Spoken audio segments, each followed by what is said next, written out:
اور یہاں پر آپ کو بتائیں کہ تحریک لبیک پاکستان پر عائد پابندیاں ختم ہونے کے بعد پنجاب حکومت کی جانب سے بڑا فیصلہ کیا گیا ہے۔ محکمہ داخلہ نے انصار الاسلام پر بھی پابندی لگانے کا ریفرنس کابینہ سے واپس منگوا لیا ہے۔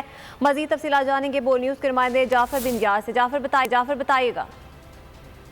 جی بالکل، یہ بڑی خبر ہے کہ تحریک لبیک پاکستان کے ساتھ جو حکومت کا معاہدہ ہوا تھا اس کے بعد یہ بڑی پیش رفت آئی ہے کہ کچھ عرصہ قبل پنجاب حکومت کی جانب سے انصار الاسلام پر پابندی لگانے کی کابینہ کو بھجوا دیا گیا تھا، لیکن اب یہ ذرائع نکل کر جو انصار الاسلام کے حوالے سے ریفرنس تھا وہ واپس منگوا لیا گیا ہے اور نہ اس کی پیروی کی جا رہی ہے اور نہ اس پر کوئی کارروائی کی گئی ہے، لیکن ذائقہ یہی کہنا ہے تو اس پر جو ہے ریفرنس بھیجا تھا کہ اس پر پابندی لگا دی جائے اس تنظیم پر، لیکن اب وہ بغیر کسی وجوہات کے اس کو واپس منگوا لیا گیا۔ تو آپ کو پتہ چلے الاسلام کی جو جماعت ہے وہ مولانا فضل الرحمان اس کی جو ہے سرپرستی کرتے ہیں، اس کے مدیر اعلیٰ ہے، لیکن اب یہ ذرائع نے بتایا ہے کہ اس کے حوالے سے جو پابندی کے لیے ریفرنس بھیجا گیا تھا وہ واپس کر دیا گیا ہے۔ جی ٹھیک ہے، ریفرنس واپس کر دیا گیا ہے۔ جعفر بن گیاس اس حوالے سے آگاہ کرے تھے، بہت شکریہ آپ کا۔